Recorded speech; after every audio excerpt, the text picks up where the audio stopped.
नमस्कार मित्रों, मैं विवेक त्रिपाठी आपका अपने YouTube channel Pratyush learning centre में बहुत बहुत स्वागत करता हूं। आज हम लोग CTET के पेडागॉजी सेक्शन में, जिसको हिंदी शिक्षण कहा जाता है, उसी श्रृंखला के तीसरे भाग को लेकर के आपके समक्ष आए हैं। और यह हम लोग जितने भी पेपर अब तक हुए हैं 2011 से लेकर के 2019 तक, उन्हीं में से सभी पेपरों के क्वेश्चन को हम लोग क्या करेंगे, डिस्कस करेंगे, उनको सॉल्व करेंगे और उनको सॉल्व करने में किन किन बिंदुओं को ध्यान में रखते हुए प्रश्नों को हल करना है वह भी जानेंगे। क्योंकि पेडागॉजी सेक्शन जो होता है, मैं फिर से बताना चाहता हूं आपको, यहाँ पर आपको कभी कभी ऐसा भी विकल्प मिलेगा कि चारों विकल्प सही रहेंगे और हमें केवल उसी विकल्प का चुनाव करना है जो एकदम सर्वाधिक उपयुक्त विकल्प है। ठीक है, तो चलिए उसी श्रृंखला को आगे बढ़ाते हुए आज हम लोग हिंदी का दूसरा देखेंगे भाग, जो आपका 2019 का ही पेपर का है। तो पहला ही है गद्यांश। तो हम लोग गद्यांश पढ़ना शुरू करते हैं। मानव के मर्म स्थल में परोपकार और त्याग जैसे सद्गुणों की जागृति तभी हो पाती है जब वह अपने तुच्छ भौतिक जीवन को नगण्य समझकर उत्साह उमंग के साथ दूसरों की सेवा, शुश्रूषा तथा सत्कार करता है। यह कठोर सत्य है कि हम भौतिक रूप से में इस संसार में सीमित अवधि तक ही रहेंगे। ठीक है ना, तो ये पूरा बोला है। हमारी मृत्यु के बाद हमारे निकट संबंधी, मित्र, बंधु बांधव जीवन भर हमारे लिए शोकाकुल और प्रेमाकुल भी नहीं रहेंगे। दुख मिश्रित इस निर्बलन भावना पर विजय पाने के लिए तब हमारे अंतर्मन में एक विचार उठता है कि सत्कर्मों और सद्गुणों का प्रकाश फैलाकर सदा सदा के लिए अमर हो जाएं। ठीक है, ये पहला इसका बंद है। अगले बढ़ते हैं, अगला देखें क्या कहता है। अगला कह रहा है, सेवक प्रवृत्ति अपनाकर हम ऐसा अवश्य कर सकते हैं। अपने निस्वार्थ व्यक्तित्व और परहित कर्मों के बल पर हम हमेशा के लिए मानवीय जीवन हेतु उत्प्रेरणा बन सकते हैं। अनुपम मनुष्य जीवन को सद्गति प्रदान करने के लिए यह विचार नया नहीं है। ऐसे विचार सज्जन मनुष्य के अंतर्मन में सदा उठते रहते हैं तथा इन्हें अपनाकर वे दुनिया में अमर भी हो गए हैं। इस धरा पर अस्थायी रूप से नहीं रहने पर भी ऐसे परहितकारी कालांतर तक पूजे जाते रहे हैं। अमूल्य मानव जीवन की श्रेष्ठ शिक्षा यही है। यही सीखकर मनुष्य का जीवन आनंदमय और समृद्धशाली हो सकता है। ठीक है, अगला देखते हैं पैसेज में क्या बोला है। अगला है, यदि इस प्रकार मानव जीवन उन्नत होता है तो यह स्वर्गिक विस्तार ग्रहण कर लेगा। किसी भी मानव को आध्यात्मिकता का जो अंतिम ज्ञान मिलेगा वह भी यही शिक्षा देगा कि धर्म कर्म का उद्देश्य सत्कर्मों और सद्गुणों की ज्योति फैलाना ही है। ठीक है, तो गद्यांश पढ़ने से लग ही रहा है कि यहाँ तक एक उपदेश दिया जा रहा है, दर्शन शास्त्र से भी संबंधित चीज़ें इसमें हैं और मनुष्य को क्या किया, एक ज्ञान के परिप्रेक्ष्य में आगे बढ़ाने की बात हो रही है। तो चलिए अब देखते हैं जल्दी से प्रश्नों को। ऐसे विचार सज्जन मनुष्य के अंतर्मन में सदा उठते रहते हैं। अब ये इसमें पूछ रहा है कि इसमें गलत क्या क्या है। ये क्या है, एक तरह से कॉमन एरर का पार्ट होता है कि एक ही वाक्य में कौन से ऐसे शब्द हैं जो इसमें गलत हैं। आप सभी लोग भी इसका उत्तर दे सकते हैं साथ में। ठीक है, आप लोग अपने उत्तर कमेंट बॉक्स में भी डाल सकते हैं, उससे पता रहेगा कि हाँ सही उत्तर आपने क्या मारा। तो अब देखते हैं कि इसमें ऐसे विचार सज्जन मनुष्य के अंतर्मन में सदा उठते रहते हैं। तो इसमें सबसे जो मतलब अब उपयुक्त है, अशुद्ध है, तो वो है आपका ख। क्यों? क्योंकि ऐसे विचार सज्जन मनुष्य, जब सज्जन शब्द का प्रयोग किया और मनुष्य शब्द का भी प्रयोग किया, एक साथ दो शब्दों का प्रयोग नहीं, जबकि सज्जन शब्द में ही मनुष्य में भी अगर देखा जाए तो सब मनुष्य की बात क्या है, छिपी हुई है। तो एक साथ दो चीज़ों का प्रयोग यहाँ पर अनुचित प्रयोग है, इसलिए यहाँ पर ख विकल्प क्या होगा आपका, गलत होगा। अगला है शेष शब्दों से भिन्न शब्द पहचानिए। ठीक है, तो सदगत की बात तो हुई, सत्कर्म भी पढ़ते समय आया था, फिर है सद्गुण भी आया था, यह शब्द नहीं आया था आपका सत्यवादी। ठीक है, सत्यवादी शब्द आपका नहीं आया था। अगला प्रश्न है निस्वार्थ शब्द का उपयुक्त विपरीतार्थक शब्द है। ठीक है, तो सबको पता है कि स्वार्थी जो होता है उसी का विपरीत शब्द क्या होता है, निस्वार्थी होता है। अगला है पठांश में प्रयुक्त आध्यात्मिकता शब्द किन उपसर्ग प्रत्ययों से बना हुआ है। ठीक है ना, तो देखिए इसमें उपसर्ग की बात हो रही है और प्रत्यय की भी बात हो रही है। तो यहाँ पर ये छुपा हुआ है अधि, धन, इक और ता क्या हो गया आपका, प्रत्यय हो गया, और अधि शब्द आपका क्या हो गया, उपसर्ग हो गया। उपसर्ग के क्या होता है, शब्द के प्रारंभ में लगाए जाते हैं और प्रत्यय शब्द के बाद में लगाए जाते हैं। और यह भी याद रखिएगा कि उपसर्ग कई भागों में टूट सकता है, 1, 2, 3 उसमें उपसर्ग छिपे। जैसे हम बोलते हैं पर्यावरण, संधि विच्छेद के परिप्रेक्ष्य से जब हम पर्यावरण को तोड़ते हैं तो परिधन आवरण कर देते हैं, लेकिन अगर वो उपसर्ग के कॉन्टेक्स्ट में अगर टूटता है तो परिधन आधन वर्ण, मतलब परि और आ दो तरह के उपसर्ग उसमें क्या होते हैं, सम्मिलित होते हैं। ठीक है, ध्यान रखिएगा, इस तरह के प्रश्न वहाँ पर पूछे जाते हैं। अगला है ऐसे परोपकारी लोग सदा पूजे जाते रहेंगे जो, ठीक है, जो अब देखते हैं सेवक वृत्ति अपनाकर परहित करते हैं, धरती पर अस्थायी रूप से नहीं रहे, आनंदमय जीवन जीते हैं, अमूल्य मानव जीवन में श्रेष्ठ शिक्षक रहे। तो सबसे बेहतर विकल्प आपका है कि सेवक वृत्ति अपनाकर परहित करते रहें, जिससे आपका नाम युग युगांतर तक क्या है, बना रहे। अगले प्रश्न की तरफ बढ़ते हैं। 96 कठोर सत्य किसे कहा गया है। ठीक है ना, तो भौतिक संसार की तुच्छता, भौतिक शरीर की नश्वरता, भावनाओं पर नियंत्रण न कर पाना, निकट संबंधियों का अस्थायी प्रेम। तो सबसे बेस्ट उत्तर होगा आपका भौतिक शरीर की नश्वरता। ठीक है ना, यहाँ पर क्या है, उस चीज़ का इंगित किया गया है। अगला है निर्बल भावनाओं पर विजय पाने के लिए क्या किए जाने की आवश्यकता बताई गई है। कि जो आपकी भावनाएं कमज़ोर पड़ती हैं, तो अब देखते हैं अच्छे कर्मों से नाम अमर कर लें ऐसी बात हुई है। आगे देखते हैं सदा सदा के लिए अमर हो जाना, विजय पाने के लिए योजना बनाना, ऐसी भावनाओं को मन में न आने देना। तो सबसे बेहतर विकल्प आपका क्या होगा, अच्छे कर्मों से नाम अमर कर लेना। अगला है हमारा जीवन सदा प्रेरणा बन सकता है यदि हम, अब देखते हैं, निस्वार्थ भाव से परोपकार करें, पर सेवा के लिए सबको प्रेरित करें, सेवक प्रवृत्ति का प्रचार प्रसार करें, परहित और परोपकार करें। तो सबसे बेहतर विकल्प होगा, निस्वार्थ की बात भी आई है कि निस्वार्थ भाव से क्या करें, परोपकार करें। अगला है धर्म के आचरण का उद्देश्य है अपने धर्म का प्रचार प्रसार करना, आध्यात्मिकता की शिक्षा प्रदान करना, अच्छे कर्मों और गुणों का प्रकाश फैलाना, कर्म पर आस्था रखना। तो अच्छे कर्म और गुणों का प्रकाश फैलाना, ये ज़्यादा बेहतर विकल्प है। अगले प्रश्न की तरफ बढ़ते हैं।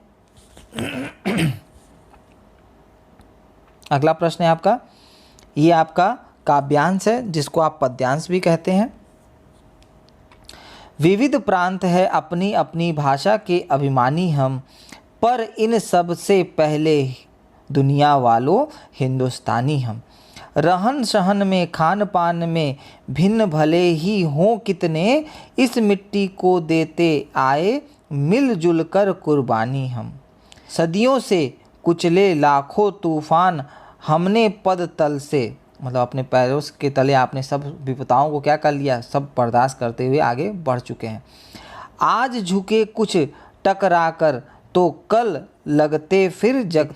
अंडमान से कश्मीर भले ही दूर दिखाई दे कितना, पर हर प्रांत जुड़ा है अपना अगणित कोमल धागों से।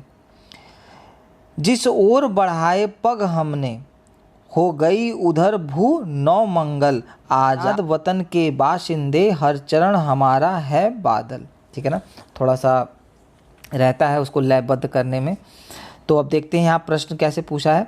सदियों से कुचले लाखों तूफान हमने पद तल से, कथन में तूफान का क्या अर्थ है। तो तूफान मैंने आपको बताया है कि हमने विभिन्न जो कठिनाइयाँ हमारे यहाँ आती हैं उसको हमने क्या है सहते हुए हम आगे बढ़ते हुए क्या हो रहे हैं, चलते चले जाएं। आक्रमण, लड़ाइयाँ, आंधियाँ, इन सब का शब्दों का यहाँ पे प्रयोग नहीं हुआ है। अगला है अंडमान से कश्मीर है भारत में। तो क्या करा है कि अंडमान से भले ही दूर है कश्मीर, फिर भी हम आपस में एक दूसरे से क्या है, जुड़े हुए हैं। तो ये क्या है, दूरस्थ राज्य के क्या हो रहा है, बात हो रही है। अगला आपका है 102। हम भारतीय जिधर भी अपने कदम बढ़ाते हैं वहाँ, अब देखते हैं कि इसमें क्या बैठता है, शांति हो जाती है, देश स्वतंत्र हो जाते हैं, शुभ कार्य होते हैं, क्रांति हो जाती है। तो सबसे बेहतर होगा कि शुभ कार्य क्या हो जाते हैं, प्रारंभ हो जाते हैं। ठीक है ना। अगला है पैर शब्द का समानार्थी नहीं है। देखिए पग, पद, चरण, नौ। तो पग भी होता है, पद भी होता है, चरण भी होता है। अब नौ, नौ मतलब क्या होता है, नया। तो नौ शब्द इसका नहीं है। ठीक है। अगला है आपका 104। कविता के अनुसार विविधता के बीच भी हम एक हैं, क्योंकि सबसे पहले हम क्या हैं, अब देखते हैं कौन सा, भारतीय हैं। ठीक है, वीर बहादुर हैं, स्वतंत्र हैं, स्वाभिमानी हैं। तो सबसे बेहतर विकल्प है हम क्या हैं, भारतीय हैं। समास की दृष्टि से भिन्न पद है रहन सहन, खान पान, मिलना जुलना, अपनी अपनी। बाकी जितने भी शब्द हैं वो सब अलग अलग दिख रहे हैं, रहन सहन, खान पान, लेकिन जो अपनी अपनी शब्द है ये क्या हो रहा है, पुनरुक्ति हो रही है। मतलब क्या है, रिपीटिशन हो रही है। किसी भी चीज़ को दो बार क्या किया जा रहा है, रिपीट किया जा रहा है। तो चौथा विकल्प जो होगा वो आपका भिन्न है। अगला देखते हैं हम लोग। अब आपका हिंदी शिक्षण से संबंधित प्रश्न है। प्राथमिक स्तर पर बच्चों की भाषा के आकलन में आप सर्वाधिक महत्व किसे देंगे। जांच सूची, प्रश्नावली, पोर्टफोलियो, लिखित परीक्षा। तो कल ही हम लोग के पार्ट 2 में बात हुई थी कि सबसे इम्पॉर्टेंट क्या होता है, उसका पोर्टफोलियो होता है। पोर्टफोलियो मतलब होता है कि जस्ट लाइक उसका पूरा बायोडाटा होता है, जिसके बारे में उस व्यक्ति के विषय में क्या किया जा सकता है, आकलन किया जा सकता है। और कहा भी जाता है कि प्राथमिक स्तर पर बच्चों की भाषा के आकलन में एक शिक्षक को सर्वाधिक जो होता है महत्व है वो पोर्टफोलियो को ही देना चाहिए। और पोर्टफोलियो विद्यार्थी की प्रगति का क्या करता है, एक तरह से सूचक भी होता है। और पोर्टफोलियो में एक चीज़ और होती है कि एक अवधि के अंदर ये क्या किया जाता है, तैयार किया जाता है। पूरे वर्ष का रहता है, 6 महीने का रहता है। विद्यार्थियों द्वारा किए गए जो कार्य होते हैं, शिक्षकों द्वारा जो मूल्यांकन होता है, सब कुछ उसमें क्या होता है, सम्मिलित किया जाता है। और एक लंबे समय से लेकर के सीमित समय तक के सभी चीज़ों का उसमें क्या होता है, समावेश होता है। जिसमें भाषा कौशल का भी क्या होता है, सम्मिलित होता है। जिसमें सुनना, बोलना, पढ़ना, लिखना, ये सभी चीज़ें उसमें क्या होती हैं, सम्मिलित होती हैं। तो portfolio is the best answer. पढ़ने की प्रक्रिया में सर्वाधिक महत्वपूर्ण है, ठीक है, अर्थ, गति, प्रवाह, अक्षर ज्ञान। ठीक है ना। तो पढ़ने की अगर प्रक्रिया जो होती है रीडिंग स्किल में, सबसे ज़्यादा महत्वपूर्ण होता है उसका अर्थ। ठीक है ना।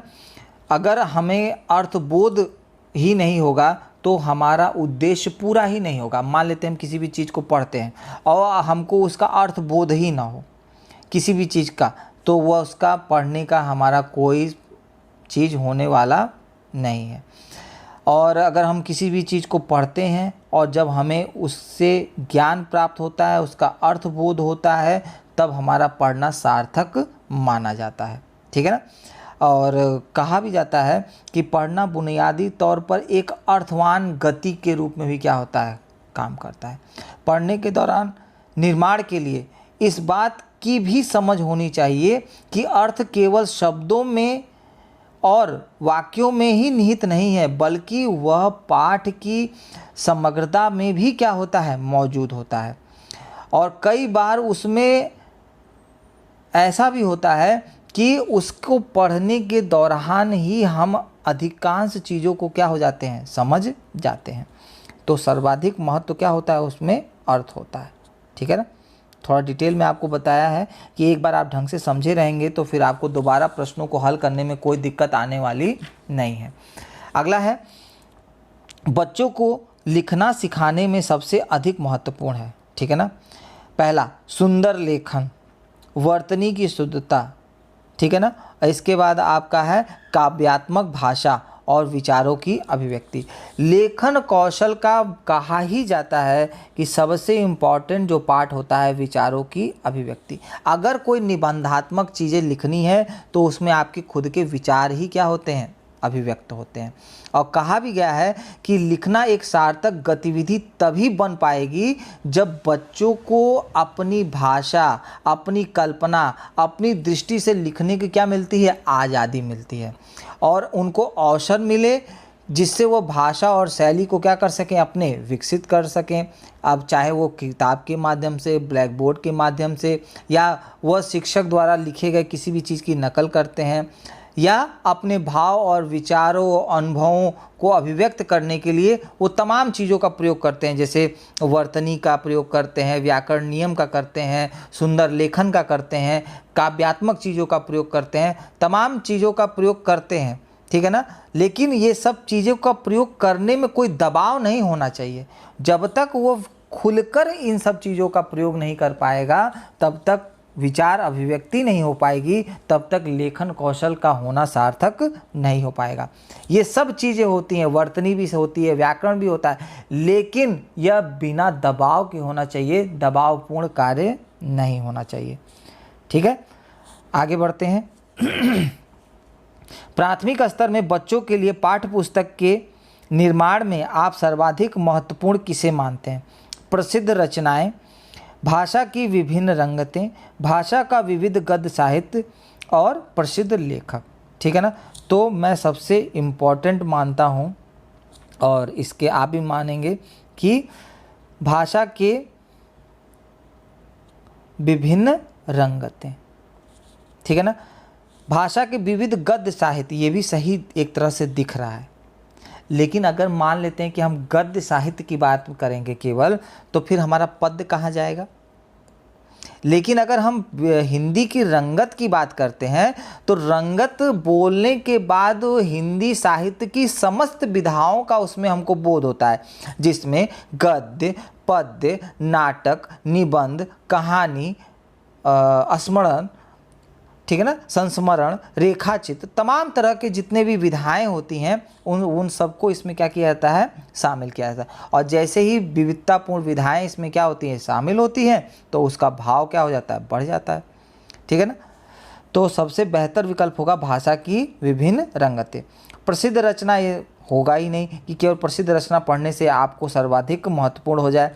गद्य इस सही है, लेकिन केवल एक पक्ष को डिनोट कर रहा है। अगर गद्य ले लेंगे तो पद कहाँ जाएगा, पद अगर गद्य और पद दोनों ले लेंगे तो फिर नाटक, कहानी, उपन्यास, संस्मरण, रेखा चित्र, ये जितने ढेर सारी विधाएं होती हैं फिर वो सब कहाँ जाएंगी।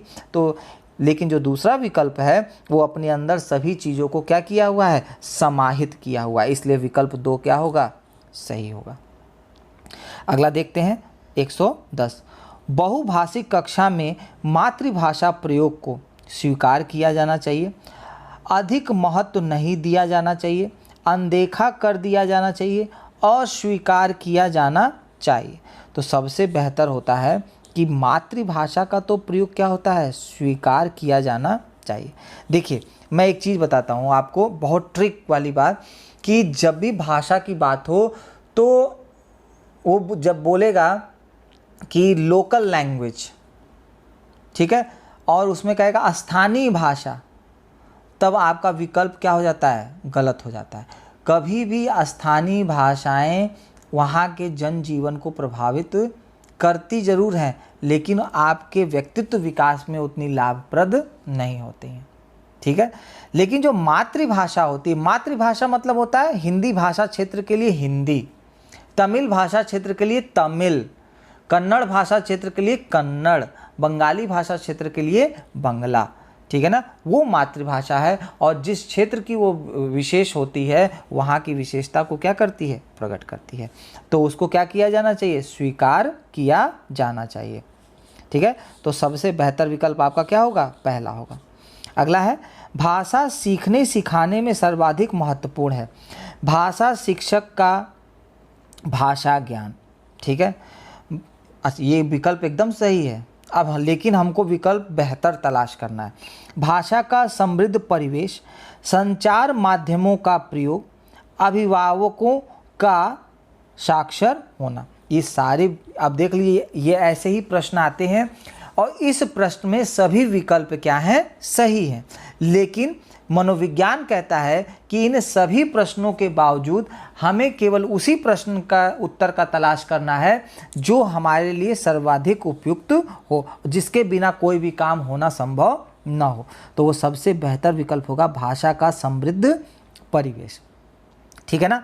और इसीलिए चामस्की भी कहते हैं कि बच्चों में भाषा अर्जन की जो क्षमता होती है वो जन्मजात होती है और इसीलिए समृद्ध भाषाई परिवेश के द्वारा उनके भाषा कौशल का विकास किया जाता है। मान लेते हैं कि बच्चों द्वारा अपनी भाषा में कही गई बातों को हिंदी भाषा और अन्य भाषाओं में, ठीक है ना, दोहराने के अगर अवसर उपलब्ध होते हैं तो उससे बच्चा जल्दी चीज़ों को क्या करता है, सीख जाता है। तो सही विकल्प आपका क्या होगा, भाषा का समृद्ध परिवेश, ठीक है। अगला है, भाषा कौशल के संबंध में कौन सा कथन सही नहीं है, ठीक है। पहला, भाषा कौशल एक दूसरे से संबंधित होते हैं। भाषा कौशल एक क्रम में अर्जित नहीं किए जाते। भाषा कौशल एक क्रम में अर्जित किए जाते हैं। भाषा कौशल एक दूसरे को प्रभावित करते हैं। तो आपका सही विकल्प होगा भाषा कौशल एक क्रम में अर्जित नहीं किए जाते, ठीक है ना, क्योंकि यहाँ पर पूछा क्या है क्वेश्चन, नहीं, ध्यान रखिएगा, ठीक है। दूसरा, तीसरा, चौथा, अब इसमें विकल्प में देखने में आपको नहीं वाला जो प्रश्न है तो है भाषा कौशल एक क्रम में अर्जित नहीं किए जाते। यह विकल्प आपका क्या होगा, सही होगा। इसमें कहा जाता है कि जो भाषा कौशल होता है वो आपस में एक दूसरे से क्या होते हैं, संबद्ध होते हैं। अगर वो संबंधित न हो तो फिर आपका जो कौशल है, पढ़ना, लिखना, सुनना, बोलना, ये जो दक्षता होती है वो क्या होती है, प्रभावित हो जाएगी। और यह जितने भी भाषा कौशल हैं वो एक दूसरे को क्या करते हैं, हमेशा प्रभावित भी करते हैं। जबकि यह कह रहा है कि भाषा कौशल एक क्रम में अर्जित नहीं किए जाते, तो यह विकल्प आपका क्या हो जाएगा, गलत हो जाएगा। अगला देखते हैं, बच्चों के भाषा प्रयोग में होने वाली त्रुटियों के संबंध में कौन सा कथन उचित नहीं है। त्रुटियों का अर्थ भाषा अज्ञानता, ठीक है। त्रुटियां बच्चों की मदद का मार्ग तय करती हैं। त्रुटियों का अर्थ नहीं है शिक्षक में कमी। त्रुटियां सीखने की प्रक्रिया का एक पड़ाव है, ठीक है ना। तो सबसे इसमें होगा बच्चों के भाषा प्रयोग में होने वाली त्रुटियों के संबंध में कौन सा कथन उचित नहीं है, ठीक है ना। तो अभी देखिए यहाँ भी नहीं वाला प्रश्न आ गया है। तो क्या होगा, त्रुटियों का अर्थ ये नहीं है कि भाषा क्या है, आपको अज्ञानता है, भाषा पर आपकी पकड़ है। अगर त्रुटि हो जाती है तो इसका मतलब यह नहीं कहा जा सकता कि आप भाषा के क्या हैं, अज्ञानी हैं। तो सही विकल्प क्या होगा, एक। अगला प्रश्न देखते हैं, निम्न में से कौन सा प्रश्न बच्चों की भाषा आकलन की दृष्टि से सर्वाधिक उपयोगी है, ठीक है। ईदगाह कहानी को अपनी भाषा में सुनाइए। ईदगाह कहानी में हामिद ने क्या खरीदा। ईदगाह कहानी की प्रमुख घटनाएं बताइए। ईदगाह कहानी के प्रमुख पात्र का नाम बताइए, ठीक है ना। तो सर्वाधिक उपयोगी होगा कि अगर मैं किसी चीज़ को सुनाता हूँ। तो कहा भी जाता है कि आकलन की दृष्टि से अगर हम देखते हैं तो ईदगाह कहानी को अपनी भाषा में जब व्यक्ति क्या करता है, अभिव्यक्त करता है, तो उसमें बच्चे की सृजनात्मक क्षमता और बच्चे का भाषा कौशल दोनों का क्या होता है, आकलन होता है। ठीक है ना। और बच्चा जब कहानी को अपनी भाषा में सुनाता है तो उससे उसका भाषा कौशल क्या होता है, विकसित होता है। और जो बच्चा सुनाने के समय जो आपका फेस एक्सप्रेशन होता है, जिसको आप कहते हैं भाव भंगिमा जो होता है, वह भी क्या होती है, किसी भी चीज़ को एक्सप्रेस करने में बहुत बड़ा रोल क्या करती है, प्ले करती है। और जितने भी उसमें संरचनात्मक परिवर्तन होते हैं वह भी उसमें क्या होते हैं, दिखते हैं। तो इसलिए सबसे इम्पॉर्टेंट जो आपका विकल्प है कि ईदगाह कहानी को अपनी भाषा में क्या करना, सुनाना, जिससे उसको अभिव्यक्ति क्या मिले, आधार मिले, करने के लिए कोई नई चीज़ों को करने के लिए क्या है, प्रेरणा मिले। अगला है, बच्चों में भाषा सीखने की क्षमता अनुकरणीय होती है, बिल्कुल भी नहीं होती है, जन्मजात होती है, अर्जित की जाती है। ठीक है ना। तो आप याद करिए चामस्की का स्टेटमेंट, तो उनकी क्षमता क्या होती है, जन्मजात होती है। और कहा भी गया है, राष्ट्रीय पाठ्य चर्चा की जो रूपरेखा 2005 में यह स्पष्ट लिखा गया है कि बच्चों में भाषा सीखने की क्षमता जन्मजात होती है। बच्चे अपने घर से, आस पड़ोस से और आदि जो स्थान होते हैं वो स्वाभाविक तरीके से रोज़मर्रा की ज़िंदगी में अनुभव को क्या करते हैं, जानते हैं, समझते हैं, अनुभव करते हैं। और कहा यह भी जाता है कि ज़्यादातर बच्चों का स्कूली शिक्षा की शुरुआत जो होती है पहले ही भाषा की जटिलता और उसके नियमों को आत्मसात करने का जो कार्य होता है वो हमारे परिवार से, हमारे समाज से, हमारे आस पड़ोस से ही क्या हो जाता है, प्रारंभ हो जाता है। तो सबसे बेहतर विकल्प होता है जन्मजात होती है। और याद रखिएगा चामस्की भी इस चीज़ को क्या कहते हैं। ठीक है। अगला प्रश्न है, बच्चों के भाषा सीखने में सर्वाधिक महत्वपूर्ण है। ठीक है। अब देखते हैं, शुद्ध उच्चारण जो है वो एकदम सही है। ठीक है, यह भी सही है। बातचीत करना वह भी ठीक है। सुंदर लिखना वह भी ठीक है। मानक वर्तनी यह भी ठीक है। लेकिन इन चारों सही विकल्पों में हमें यह देखना है कि सबसे ज़्यादा हमारे लिए उपयुक्त कौन सा है। तो सर्वाधिक हमारा उपयुक्त होगा कि भाषा सीखने में सर्वाधिक महत्वपूर्ण है आपका बातचीत करना। बातचीत करने का मतलब होता है कि अभिव्यक्त करना। अगर आप दैनिक जीवन में अगर आपका मौखिक भाषा पर कमांड नहीं है तो आप अपनी चीज़ों को कह ही नहीं पाएंगे। ठीक है ना।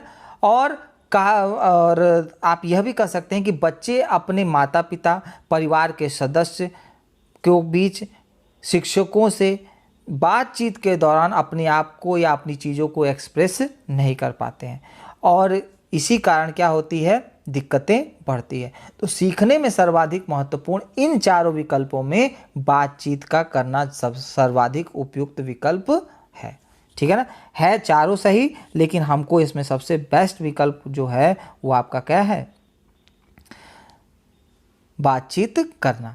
अगले प्रश्न की तरफ बढ़ते हैं। प्राथमिक स्तर पर भाषा सीखने सिखाने का अर्थ, भाषा का प्रभावी प्रयोग, साहित्य की रचना, अलंकारिक भाषा का प्रयोग, वर्णमाला सीखना। ठीक है। आप देख लीजिए यहाँ पे भी वर्णमाला का सीखना हाँ आवश्यक होता है।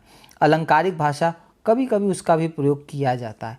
साहित्य की रचना हाँ ये भी की जाती है, लेकिन इसके बाद भी भाषा का प्रभावी प्रयोग ये ज़्यादा बेहतर विकल्प है। इन चारों में सर्वाधिक जो एकदम इम्पॉर्टेंट है वो आपका पहला है। ठीक है ना। बच्चे सामाजिक अंतःक्रिया से भाषा सीखते हैं, यह विचार किसका है। ठीक है। तो समाज शब्द आते ही नाम आता है हमारा वाइगोस्की का, और वाइगोस्की ने बोला ही है कि बच्चे सामाजिक अंतःक्रिया से भाषा क्या करते हैं, सीखते हैं। और वो बोलते हैं कि बालक के संज्ञानात्मक विकास में समाज एवं उसके सांस्कृतिक संबंधों के बीच संवाद को महत्वपूर्ण आयाम घोषित किया जाता है। तो उनका ये स्टेटमेंट है। तो समाज से संबंधित जो भी विचारधारा में भी बातें आती हैं वो किससे संबंधित है? वाइगोस्की से संबंधित है। अगला है, प्राथमिक स्तर के बच्चों के भाषा विकास की दृष्टि से सर्वाधिक महत्वपूर्ण है समाचार पत्र, बाल साहित्य, पत्रिका, पाठ्यपुस्तक। तो दोस्तों कल ही हम लोगों ने इस पर डिस्कशन किया था पार्ट 2 में। तो सर्वाधिक उपयुक्त क्या होता है? बाल साहित्य होता है।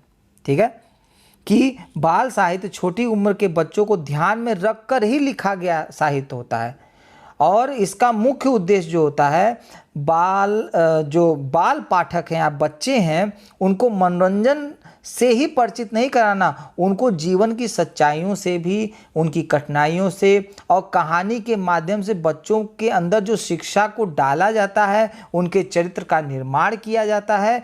तभी बच्चे क्या होते हैं? जीवन में संघर्ष करने के लिए क्या होते हैं? तैयार होते हैं और उनके अंदर जीने और जूझने की जो जिज्ञासा पैदा होती है वो इसी के द्वारा क्या होती है? डाली जाती है। तो सही विकल्प आपका क्या होगा? बाल साहित्य। अगला है, भाषा सीखने और भाषा अर्जित करने में प्रमुख अंतर का आधार है। ठीक है ना। अब देखते हैं प्रमुख अंतर। पहला है भाषा परिवेश, भाषा आकलन, फिर है साक्षरता और पाठ्य सामग्री।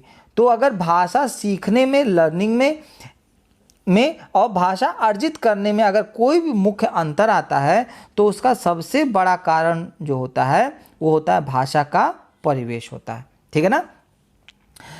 अगर हम देखते हैं भाषा अर्जन में क्या होता है? एक अवचेतन प्रक्रिया होती है जिसमें बालक के सीखने की प्रक्रिया व्याकरणिक नियमों से पूर्णतः क्या होती है? अनभिज्ञ रहती है, वो चीज़ों को जानता नहीं है। ठीक है ना। और जबकि आपका जो अधिगम होता है उसमें चीज़ों को क्या किया जाता है? उसको अंतःक्रिया से संबंधित करते हुए चीज़ों को क्या किया जाता है? सिखाया जाता है। तो दोनों में क्या होता है? प्रमुख आधार क्या होता है? परिवेश में ही होता है। और इसलिए सबसे बेहतर अगर हम मान लेते हैं दूसरा विकल्प देखते हैं भाषा आकलन, तो भाषा आकलन उसका बहुत मुख्य आधार नहीं, साक्षरता यह भी नहीं, पाठ्य सामग्री यह भी नहीं। तो सबसे बेहतर क्या होता है? परिवेश। आप ये सोचिए तो कि अगर आप किसी भी इन्वायरमेंट में अगर जाते हैं, पढ़ने के लिए ही जाते हैं, किसी क्लासरूम में भी पढ़ने के लिए जाते हैं, तो सबसे पहले वहाँ का इन्वायरमेंट इफेक्टेड करता है। मान लेते हैं कि उस क्लासरूम का बहुत अच्छा साक्षात्कार रहे या पाठ्य सामग्री टॉप बेसिस रहे, लेकिन अगर इन्वायरमेंट वहाँ पे नहीं रहेगा, सबसे पहले आकलन किसका होता है? इन्वायरमेंट का। इन्वायरमेंट ही अच्छा नहीं रहेगा तो हम किसी भी चीज़ में हमारा सीखने का मन नहीं होता है। देखते हैं बच्चों को पढ़ाने से पहले एक माहौल क्रिएट किया जाता है कि बच्चा उसको सीखने के लिए तत्पर हो सके। ठीक है। तो ये आज के महत्वपूर्ण प्रश्न 30 प्रश्न थे। मैंने आपको गद्यांश और पद्यांश कराया, फिर इसके बाद मैंने आपको पेडागॉजी सेक्शन कराया जिसमें आपको चारों विकल्पों में अंतर बताया और उनके छांटने में और उनके विचारकों के द्वारा दिए गए तथ्यों का प्रयोग करना भी सिखाया कि आप एग्जामिनेशन हॉल में उसको आसानी से छांट कर क्या कर सकें? अलग कर सकें। ठीक है। आपको कैसा लगा कमेंट बॉक्स में ज़रूर डालिएगा। तब तक के लिए जय हिंद, जय भारत।